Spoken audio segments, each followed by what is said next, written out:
প্রিয় দর্শক, শুভ দুপুর। চ্যানেল আয়ের পর্দায় আপনাদের সকলকে স্বাগত জানাচ্ছি ফ্রেশ প্রিমিয়ামটি তারকা কথনের আজকের আয়োজনে। তারকা কথনে আমরা সবসময় নতুন নতুন গল্প করি, নতুন সুর, নতুন গান, নতুন সিনেমা। আজকে গল্প করবো একটি সিনেমা নিয়ে, একটি পূর্ণদৈর্ঘ্য চলচ্চিত্র, নাম কন্যা। কন্যা নামটা থেকে আসলে কিছুটা আন্দাজ করা যেটি যায়, সেটি কি আসলে কন্যা চলচ্চিত্রের কাহিনী নাকি অন্য কিছু আছে, সেই সব কিছু জানার চেষ্টা করবে। এবং এখন আসলে সিনেমার যুগ পরিবর্তন হচ্ছে আমাদের নতুন প্রজন্মের সাথে, সেই একটি পরিবর্তনের পটভূমিতে কন্যা সিনেমাটি আমাদের কাছে এসেছে। তরুণদের মনে কতটুকু জায়গা করে নিতে পারবে সেটিও আমরা দেখার চেষ্টা করব। এবং নতুন সিনেমা যখন মুক্তি পায়, আগামীকাল কন্যা সিনেমাটি মুক্তি পাবে, আমাদের মধ্যে স্বাভাবিকভাবে আসলে উত্তেজনা কাজ করে যে নতুন একটি সিনেমায় আমরা কি দেখতে পাবো, কাকে দেখতে পাবো, কোন অভিনেত্রীকে দেখতে পাবো, কি গান শুনতে পাবো, সব কিছু নিয়ে একটি আনন্দ ঘন পরিবেশে আমরা বিরাজ করি। আমাদের সাথে আজ কন্যা সিনেমার পরিচালক আছেন মোহাম্মদ রফিকুল ইসলাম খান, স্বাগতম আপনাকে। আছেন কন্যা সিনেমা যিনি অভিনয় করেছেন অভিনেত্রী ইরা শিকদার, আপনাকেও স্বাগতম। দুজনকে ধন্যবাদ আজকে তারকা কথনে আমাদের সাথে যুক্ত হওয়ার জন্য। আমরা রফিকুল ইসলাম খানের কাছে শুনবো, যে কথাটি বলছিলাম যে চলচ্চিত্রের নাম কন্যা, কন্যা নামকরণের পেছনে আপনার মূল উদ্দেশ্যটা কি ছিল এবং সিনেমাতে আসলে দর্শকরা কি কি দেখতে পাবে, গল্পটা কেমন? কন্যা গল্পটা আসলে পরিবার নিয়ে দেখার মতো একটা সিনেমা। যেমন কন্যা মানে মা হইতে পারে, বোন হইতে পারে, কন্যা মানে স্ত্রী হইতে পারে। কন্যার বড় মানে ফ্যামিলিতে একটা বড় মেয়ের কি দায়িত্ব, পুত্র সন্তান না থাকলে, সেই পটভূমিতেই চিন্তা ভাবনা করে গল্পটা আমার লেখা, আমার নিজের লেখা গল্প। কাহিনী নিজে, সংলাপ, চিত্রনাট্য, পরিচালনা এবং গীতিকার সুরকার আমি নিজে, প্রডিউসার আমি নিজে। খান ফিল্ম ইন্টারন্যাশনালের ব্যানারে নির্মিত চলচ্চিত্র কন্যা। দরিদ্র পরিবার থেকে উঠে আসা একটা নারীর গল্প, জীবন সংগ্রামের।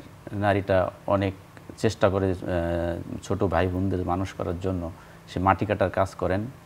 এইভাবেই ছবিটির গল্প গড়ে ওঠে এবং ছবিটিতে অসাধারণ 6টি গান আছে। গানগুলো আমার নিজের লেখা, নিজের সুর। প্রয়াত এন্ড্রু কিশোর দা গেয়েছেন 2টা, অনুপমা মুক্তি আরও গেয়েছেন মিতালি মল্লিক, প্রশান্ত, তারপরে মাসুদ টুটুল। বাহ, খুব প্রমিনেন্ট শিল্পীদের গান আমরা কন্যা সিনেমাটিতে দেখতে পাবো। এবং আপনি একই সাথে চিত্রনাট্য, পরিচালনা সবকিছু করেছেন, গীতিকারের কাজও করেছেন। অভিনন্দন আপনাকে কন্যা সিনেমার জন্য। আমরা একটু ইরা শিকদারের কাছে শুনবো। আপনি যেই কন্যার গল্প আসলে শুনছিলাম, যে স্ট্রাগলের গল্প, ছোট ভাই বোনদেরকে মানুষ করা, তারপর গ্রামের পরিবেশে নিশ্চয়ই শ্যুট করা, সেই চরিত্রটার ভেতরে ঢুকতে আপনার কি কি প্রস্তুতির মধ্য দিয়ে যেতে হয়েছে? প্রথমত আপনাকে ধন্যবাদ আমাকে এই সুন্দর একটি অনুষ্ঠানে ইনভাইট করার জন্য। কন্যাতে হচ্ছে আমার কাজ করার যে অভিজ্ঞতা দারুণ, কারণ হচ্ছে আমার লাইফের ফার্স্ট কোনো একটা মুভি। আমার এটা হচ্ছে 6 নাম্বার মুভি আর কি, কন্যা মানে মুক্তিপ্রাপ্ত। তো কন্যাতে হচ্ছে যখন ভাইয়া আমাকে, আমাদের ডিরেক্টর রফিকুল ইসলাম খান, আমি খুবই লাকি যে উনি আমার উপরে আস্থা রেখেছেন এবং এই কন্যার জন্য, মানে কন্যা ক্যারেক্টারের জন্য আমাকে নির্বাচন করেছেন। তো কাজ করতে গিয়ে আমার কাছে যেটা মনে হয়েছে অসাধারণ একটি গল্প। এবং কন্যা হচ্ছে আছে না যে হলে মানুষ যখন যাবে, কন্যাটা দেখার পর এতটুকু ফিল করতে পারবে যে পরিবারের আছে না, মাথার উপরে যখন আমাদের বাবা থাকে না, মা থাকে না, তখন একটি বোন মানে বড় বোন ছোট ভাই বোনদের প্রতি যে দায়িত্ববোধটুকু, বা মা না থাকলে সেই ভাই বোনদের জন্য মায়ের যে জায়গাটা বা মায়ের যে কর্তব্য, কন্যা দেখার পরে এই জিনিসটা ফিল করতে পারবে আর কি, যে একটা বোন, বড় বোন মা হয়ে উঠতে পারে, পরিবারের জন্য আসলে কত কিছু করে, কত কি করে, স্যাক্রিফাইস করে, দায়িত্ববোধের যে জায়গাটা, বড় ভাইয়ের যে দায়িত্ব সেটা কন্যাই পালন করতে হয়, কন্যা মাথায় তুলে নেন। কন্যা মাথায় তুলে নেন। রফিকুল ইসলামের খানের কাছে আবার শুনবো, আপনি যে গল্পটা লিখেছেন, এই প্রেক্ষাপটে কেন গল্পটা লেখা? আপনি কি বাস্তব কোনো কিছু দেখে অনুপ্রাণিত হয়েছে? এটা কন্যা আমাদের এলাকায় একজন ছিল। আরেকটা ঘটনা এটা এখানে, আরেকজন থাকে কবর খোদক, উনি ওনার পেশাদার কবর খোদক। ওনার জীবনটা মানে ওনার কেউ থাকে না, পৃথিবীতে কেউ নাই। উনি শুধু আল্লাহকে পাওয়ার জন্য নামাজ কালাম পড়ে 5 ওয়াক্ত, এবং উনি কোনো লাশ যখন আসে নিজেই দাফন কাফন করে, নিজে কবরে নামায়। হ্যাঁ, তো ওনার জীবনের কোনো চাওয়া নাই, ওনার কোনো টাকার প্রতি ভালো কোনো মোহ নাই, ভালোবাসার প্রতি কোনো মোহ নাই, একটাই চিন্তা যে আমি আমার আল্লাহকে পাবো, এই টাইপের গল্প। এবং এই সমাজের সবাইকে দেখার মতো ছবি। এবং সে যে কবর খুঁড়ছে তার সাথে কন্যার সম্পর্কটা কি? কন্যা তাকে পার্বতীবেশী মনে মনে তাকে ভালোবাসে, এবং প্রকাশ পায় না। তার মানে তাকে আমরা অভিনেতা চরিত্র দেখতে পাবো। অভিনেতা প্রকাশ পায় না কেন? কারণ সে সাহস পায় না যে আমি মাটি কবর খুদুক, আমি একটা মেয়েকে ভালোবাসবো, আমার তো যোগ্যতা নেই, সেই আমার তো চাল চলা নেই, আমি তো নিজেই থাকি রাস্তাঘাটে, এরকম আর কি। এবং আপনারা শুটিংটা কোথায় করেছেন? এটা গ্রামের পটভূমিতে, আমার এলাকাতে করা, রাজবাড়ির পুরা গ্রামের এবং অরিজিনাল কবরস্থানে এটা শুট করা হয়েছে। এবং এই যে শুটিং এর জায়গা নির্ধারণ করা, শুটিং করা, এই সবকিছুর মধ্য দিয়ে আসলে কেমন চ্যালেঞ্জের মধ্য দিয়ে যেতে হয়েছে? কতদিন ধরে আপনারা শুটিং করেছেন? অনেক কষ্ট। এখানে 13 দিন বৃষ্টির মধ্যেই ছিলাম আমরা। সিনেমাতে কি বৃষ্টির কোনো দৃশ্য আছে? না না, নেই। তাহলে বৃষ্টির জন্য আবার আপনাদেরকে অপেক্ষা করতে হয়েছে, তারপর শুটিং করতে হয়েছে। মোট কত সময় লেগেছে? মোট সময় লেগেছে 13 আর এইদিকে 20 দিন মতো। 20 দিনের মধ্যে পুরো সিনেমার শুটিং হয়েছে। ইরার কাছে আবারও শুনবো, এই যে গ্রামে গিয়ে অভিনয় করা এবং কন্যা চরিত্রটাকে নিশ্চয়ই আপনি নিজের মধ্যে একদম ধারণ করতে পেরেছেন, কারণ নিজেকে যদি কানেক্ট করতে না পারেন তাহলে তো আপনি সেই চরিত্রটা ফুটিয়ে তুলতে পারবেন না। তো আপনি সেটাকে কতটুকু ওন করেছেন? আসলে কন্যা করতে গিয়ে আমার কাছে যেটা ফিল হয়েছে, আমি আমার বাস্তব লাইফের কথা বলি। আমার ছোট বোন আছে এবং একটি ভাই আছে। আমি তাদেরকে অসম্ভব ভালোবাসি। আমার ছোট বোনকে আমি আমার বোন মনে করি না, আমি মনে করি সে আমার সন্তান, আমার মেয়ে। তো এই কাজটা করতে গিয়ে আমার কাছে ওইটা ফিল হয়েছে যে আমি আমার বাস্তব, তুই তোমার বুবু না, তুই আমার মা।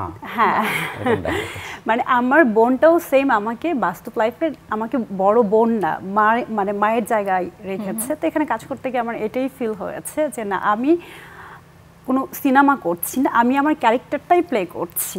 এবং হলে দর্শক যাবার পরে এতটুকু ফিল করতে পারবে। এবং আমাদের ডিরেক্টর উনি সাক্ষী, আমি অ্যাক্টিং করতে গিয়ে অ্যাক্টিংয়ের মধ্যে এতটা জড়িয়ে গিয়েছি যে আছে না কান্নার কোনো সিন হলে অনেকে মেডিসিন ইউজ করে, আমি রিয়েল কান্নাটাই করেছি।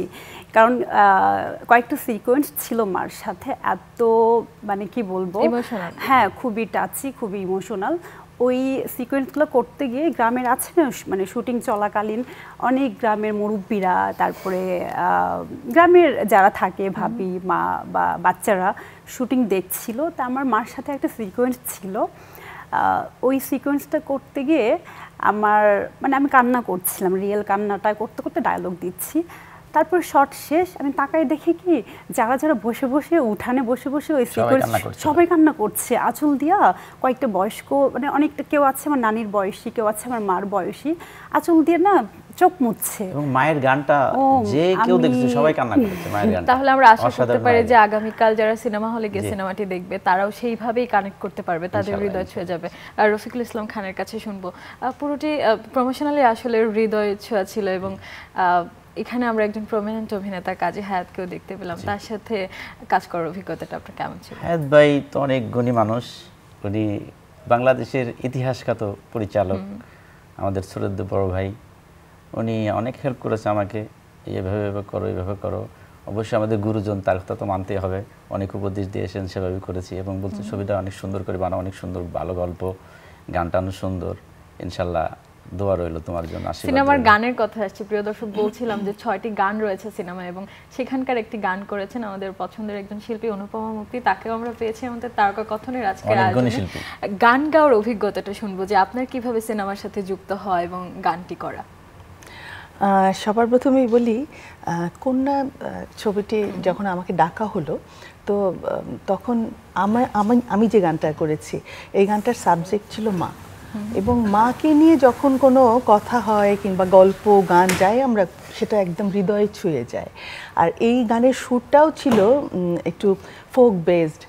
তো আমার কাছে মনে হলো যে গানটা একটু মানে গাইলেই সাধারণ দর্শকদের মনের মধ্যে মানে হুট করে হয় না কিছু গান যে শুনলেই মনে থেকে যায়, মাথার মধ্যে সেটা গুনগুন করতে থাকে মনের অজান্তে, সেরকমই একটা গান। তো আমার কাছে সেরকমই মনে হয়েছিল। এবং যদিও আমি খুব একটা ফোক প্যাটার্নের গান আমি খুব একটা করি না, হ্যাঁ, কিন্তু আমার এই গানটা ভালো লেগেছে। এবং এই গানটার ভিতরে একটা বাস্তব আমি লেখা দিয়েছি, সেটা হলো আমার স্ত্রী শীতের মধ্যে আমার বাচ্চাকে বুকে জড়ায় ধরছে, অনেক শীত তো, মানে এত শীত পড়ছে আমাদের দর্শনাতে এলাকাতে, ওখানে 7% শীত পড়ে। তখন আমি গানের কথা লাগাই দিলাম, শীতকালে মাগো তুমি বুকে রাখতা জড়াইয়া, গরমে ঘামিলে শরীর গায়ের কাপড় দিলা সরাইয়া। একদমই মায়ের আসলে যে ভূমিকাটা আমাদের জীবনে পালন করে গানটা একটা গল্প, আমার ছবির প্রতিটা গান গল্প, প্রতিটা গানের আর মায়ের এই গানটা মানে একেবারে মা যেরকম হয়, মায়ের প্রত্যেকটা ফিলিংস এই গানটার মধ্যে আছে। একদম গ্রামীণ একটা, আমাদের বাংলাদেশের গ্রামে গঞ্জের যে মায়েরা আছে, বিশেষ করে আমি বলবো আমার কাছে মনে হয় যেন সেই গ্রামীণ একটা ছোঁয়া আছে গানটার মধ্যে। আর যেহেতু আমার মা নেই, আমি মাকে হারিয়েছি, তো মানে মায়ের কোনো গান হলে আমার খুব ভালো লাগে, আর যেহেতু আমি গাইতে পেরেছি আমার ভালো লেগেছে। একদম আপনাদের তিনজনের গল্প শুনে যেমন হচ্ছে তিনজনই খুব সিনেমাটাকে নিজের মধ্যে ধারণ করে সিনেমার প্রত্যেকটি কাজ করেছেন, এবং আমরা আশা করছি যে দর্শকরাও যখন সিনেমা হলে গিয়ে দেখবেন তারাও সেভাবে ব্যাপারটার সাথে রিলেট করতে পারবেন। আমরা আবারও একটু ইরার কাছে শুনবো, ইরার সিনেমার সাথে জার্নিটা কিভাবে শুরু? আমার ফার্স্ট হচ্ছে আমার প্রথম সিনেমা হচ্ছে ডিরেক্টর অপূর্ব রানার পুরে যাই মোড। এটা রিলিজ হয়েছিল 2016-তে, এবং ওই একই সিনেমার মাধ্যমে পরিমণি এবং আমি আসছিলাম। যদিও ওইটা আমার ফার্স্ট মুভি এবং পরিমণির সেকেন্ড। তো ওইটার পরে এরপরে তো এই তো বেশ কয়েকটা মুভি করলাম, রিলিজ হয়েছে আরও 5টি আর কি, আর এটা দিয়ে 6টি। এরপরে ডাইভার্ট হয়ে আবার নাটকে চলে আসছি, নাটক করছিলাম, নাটক করতে করতে আবার হচ্ছে ফিল্মে কাজ করছি, এইভাবে আর কি। ছোটবেলা থেকে আমার ইচ্ছে ছিল আর কি, কেন জানি আমার হচ্ছে শাবনূর আপুকে অনেক ভালো লাগতো। শাবনূর আপুর ছোটো ছোটো ভিউ কার্ডগুলি আছে না, এগুলি ছোটোবেলায় জমিয়ে রাখতাম, এবং মনে মনে ভাবতাম কোনো দিন যদি আমাকে হচ্ছে এরকম পর্দায় দেখা যেত। আর সব থেকে বড় কথা কি, অপু বিশ্বাস হচ্ছে আমাদের বগুড়ার, অপুদি আমাদের বগুড়ার, এবং আমাদের মহল্লার থেকে বেশি দূর না অপুদির বাড়ি।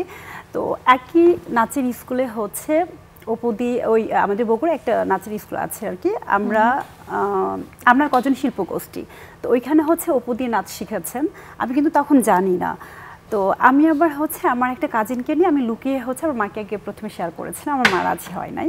পরে আমার একটা কাজিনকে নিয়ে ওইখানে হচ্ছে আমি লুকিয়ে ভর্তি হয়েছিলাম যে একটু নাচ শিখবো, বাট পারি নাই বেশি দিন, 1-2 সপ্তাহ গিয়েছি। আমার বড় ভাই জানার পরে আমাকে ওটারে কি বলে, ওই যে চুঙ্গা আছে না অনেক সময় গ্রাম প্রহার করেছে উত্তম লোহার, ওইটা দিয়ে আমার পায়ে এমন জোরে বাড়ি দিছে। এরপরে যাই আমি ছেড়ে দিলাম। ওইখানে গিয়ে আমি অপুদিকে দেখেছিলাম। তারপর তো অপুদির মুভি রিলিজ হলো, কোটি টাকার কাবিন। কি বলে এখন যে অভিনয় করছেন? এখন হচ্ছে অতটা না, কারণ যেহেতু আমি সরকারি চাকরি করতাম, এই মিডিয়াতে আসার পরে আমার জবটা হচ্ছে শুধুমাত্র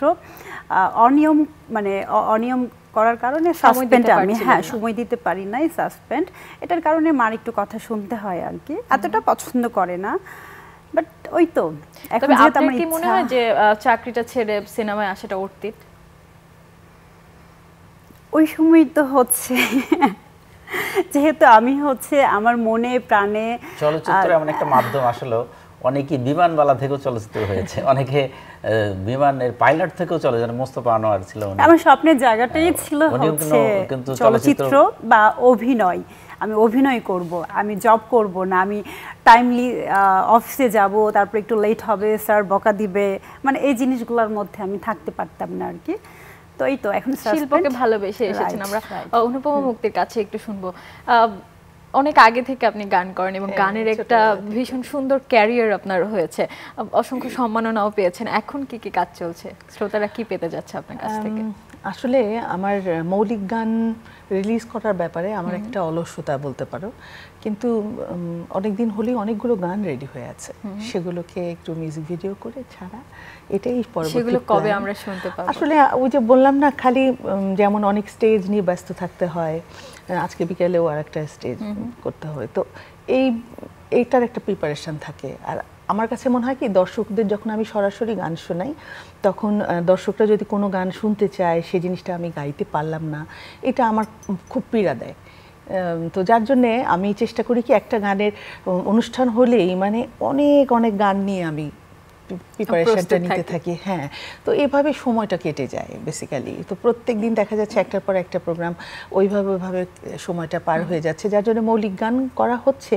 আর আমার একটু অনীহা কেন জানি, বলতে পারো যে মিউজিক ভিডিও বানানোর ব্যাপারে, বা আমি খুব একটা, আমার কাছে মনে হয় যেন আধুনিকায়ন হচ্ছে ওই জিনিসটা আমার কেন জানি আসে না।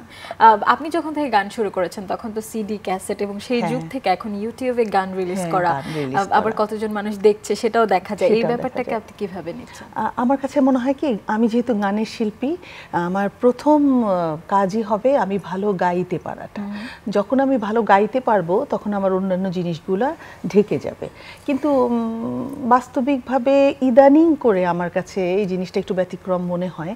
কারণ কি, আমরা ইউটিউবে দেখা যাচ্ছে অনেক অ্যামেচার আর্টিস্টরাও এমন এমন গান রিলিজ করছে যে গানগুলো একটু, আমার কাছে মনে হয় যেন একটু সস্তা বা কিছু, এবং দর্শকরা খুব এটা গ্রহণ করছে এবং অনেক ভিউজ হচ্ছে সেখানে, কিন্তু সেটা দিয়ে কিন্তু টিকে থাকা যাবে না, একটা শিল্পী তৈরি হবে না।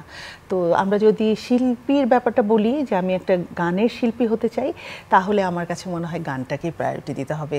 সেক্ষেত্রে আমার পোশাক বা আমার সাজগোজ বা আমার বয়স এটা ব্যাপার না। আমার কাছে মনে হয় যে এটা পছন্দের গান বা এই সিনেমাটির গান খালি গলায় 2 লাইন শুনতে চাই। অনেক দিন আগে করা, তাই না ভাই? আচ্ছা, একটু পছন্দের যে কোনো একটা সিনেমা। না, এটাই আমি একটুখানি শোনাচ্ছি। খোদার পরে তোমার আসন, তুমি জন্মদাতা মা, তোমার চোখে ঝরলে পানি, কাঁদে দুনিয়া, আসমান কাঁদে, জমিন কাঁদে, হায় রে, আসমান কাঁদে, জমিন কাঁদে, কাঁদে বৃক্ষলতা,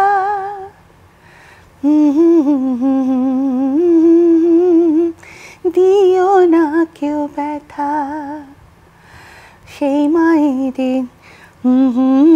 শীতকালে মাগো তুমি বুকে রাখতা জড়াইয়া, গরমে ঘামিলে শরীর কাপড় দিতা সরাইয়া। এই তো এরকমই। আরেকটি গান যেটা আমার খালি বারবার গাইতে ইচ্ছা করে, সেটা হলো কবরের গানটা। এই গানটা গেতে যায় ওই ছেলে, ওই সিঙ্গারটা, ওরও মা ছিল না, মা মারা গেছিল। ওই গানটা গাওয়ার শেষে ওর চ্যানেল হয়ে গেছে, পরে ওর কান্না সহ রাখছি আমরা গানের আসতে, ওর লাইভ কান্না সহ আমরা রাখছি রেকর্ডে।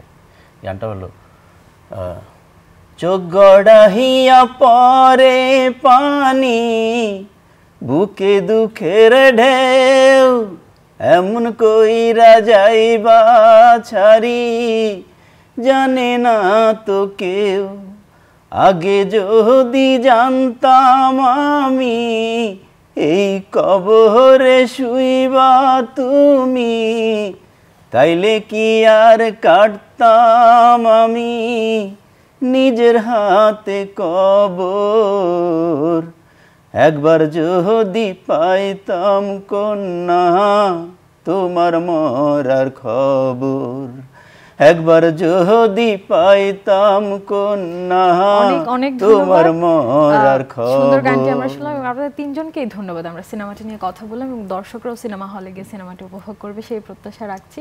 প্রিয় দর্শক, আপনাদেরকে ধন্যবাদ যারা এতক্ষণ তারকা কথনের আড্ডায় আমাদের সাথে ছিলেন, এবং কন্যা ছবিটির জন্য আমাদের অভিনন্দন এবং শুভকামনা। আপনারা সিনেমা হলে গিয়ে কন্যা সিনেমাটি উপভোগ করবেন সেই প্রত্যাশায় তারকা কথনের আজকের আয়োজন থেকে বিদায় নিচ্ছি।